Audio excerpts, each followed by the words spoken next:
Bonjour et bienvenue dans J'aime l'éco, l'émission qui donne la parole aux chefs d'entreprise. Jean-Louis Juchot, bonjour. Bonjour. Vous êtes le PDG Talano Technologies. Vous êtes un pionnier des systèmes de réduction des émissions de particules pour le freinage des véhicules, les camions, les voitures, le ferroviaire. La technologie s'appelle TAMIC, turbine aspirante pour microparticules, un aspirateur de particules pour avoir un freinage propre.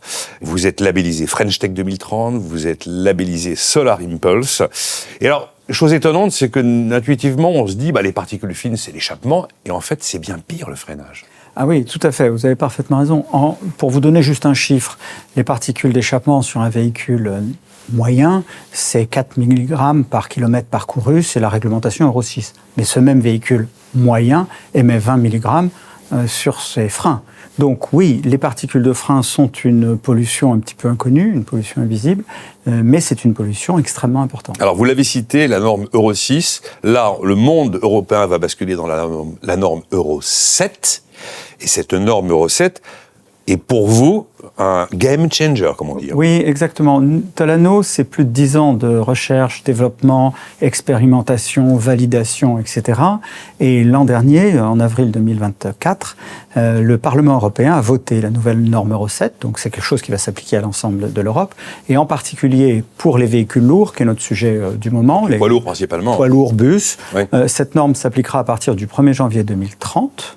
Et donc, l'ensemble des véhicules en 2030 puis 2031 devront être équipés de systèmes permettant de contrôler l'émission particulière de frein. C'est une première mondiale.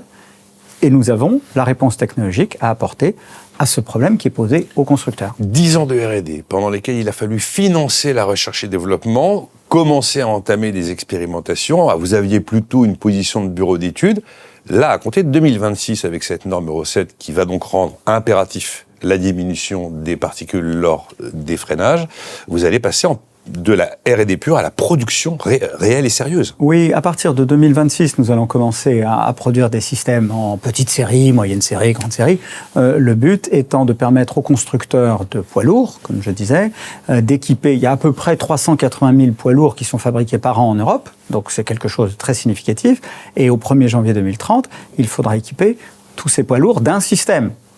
J'espère que le nôtre, mais d'un système. Donc ça veut dire qu'industriellement, il faut une montée en puissance qui soit assez rapide, parce qu'à partir de nous, on commence en 2026 à produire, et puis la cadence va augmenter jusqu'à produire suffisamment de systèmes pour équiper l'ensemble des véhicules que nous pourrons équiper au 1er janvier 2030. Mais Jean-Louis Juchot, vous disiez, on est pionnier de la solution technologique, donc ce sera vous.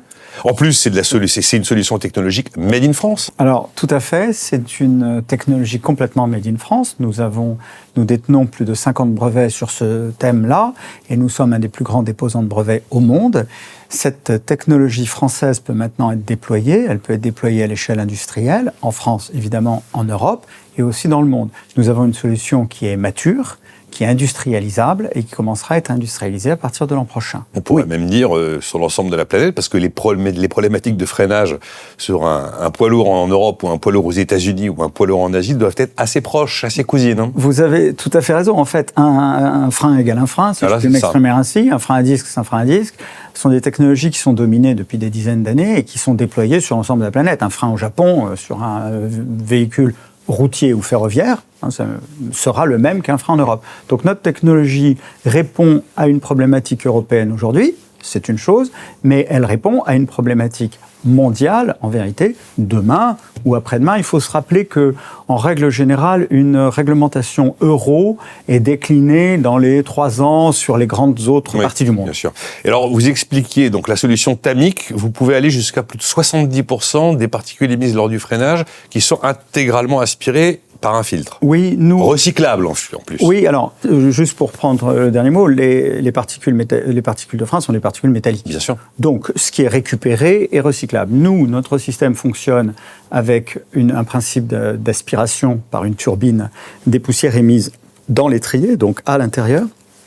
Nous l'aspirons avant que ça se vaporise dans l'air, donc c'est efficace en termes technologiques, et c'est retenu dans un bloc-filtre. Ce bloc-filtre est démonté lorsqu'il est plein, il est changé et il est recyclable dès que les filières seront mises en production. Alors, vous évoquiez la norme Euro 7, on l'a bien compris à compter de 2030, mais vous n'avez pas fait que de la R&D pendant 10 ans.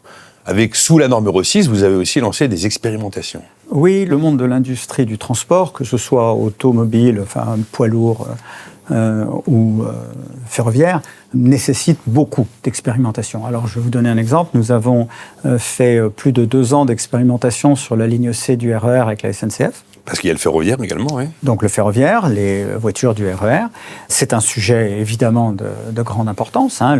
Dans des espaces confinés, on peut imaginer que la pollution est particulièrement importante. On peut faire plus que l'imaginer d'ailleurs. On peut le sentir, même au sens olfactile du terme. Ça commence à être su et reçu maintenant de manière sérieuse. Donc c'est un vrai sujet. Nous avons, ça pour citer cette expérimentation-là, nous avons fait des expérimentations sur des véhicules du type benne ordure ménagère. Alors pourquoi je cite celui-là ? C'est le camion poubelle. Hein, c'est le camion poubelle. Voilà. Tout simplement parce que c'est le véhicule, entre guillemets, le plus lourd, le plus urbain, qui freine le plus. Hein, ça fait 20 tonnes, ça freine tous les 30 mètres et ça roule qu'en ville. Et donc ça émet énormément. Donc nous avons conduit de grandes expérimentations avec la ville de Paris, avec la propreté de Paris en particulier, avec d'autres mais qui n'ont pas été rendus publics. Et donc nos systèmes ont été testés, retestés, validés, etc., etc. Et comme je le disais, on finit à peu près les protocoles en ce moment. On est en train de pré-industrialiser. Et mi-2026, fin 2026, on commencera à avoir les systèmes qui seront déployables. Alors à l'origine, Talano Technologies est une clean tech. Votre ambition fondamentale, c'est la qualité de l'air. Et voilà que vous allez rentrer dans un autre monde commercial, d'industriel, de producteurs nouvelle vie. Oui, c'est un game changer, si vous m'autorisez cette expression. Je l'ai utilisé avant vous, donc. C'est véritablement ça. Talano, plus de 10 ans de recherche et développement, plus de 10 ans de tests. C'est la convergence Talano entre une idée, plus de 10 ans de travail, une réglementation, et à partir de ce moment-là, la mise à disposition des grands constructeurs de systèmes, en partenariat évidemment avec les équipementiers du monde du transport, routier ou ferroviaire. Vous connaissez d'ores et déjà tous. Avec lesquels nous sommes déjà extrêmement avancés. Je fais juste un commentaire. On a annoncé il n'y a pas longtemps un partenariat avec le japonais Naptesco, qui est un industriel japonais du ferroviaire, du frein ferroviaire. Donc bon, ça répond aussi à la question, est-ce que notre technologie est purement européenne ? Ben non, vous voyez, Naptesco, et de la même manière avec des industriels du monde du routier. Et qu'est-ce qu'il vous faut là en 25-26 pour accélérer ?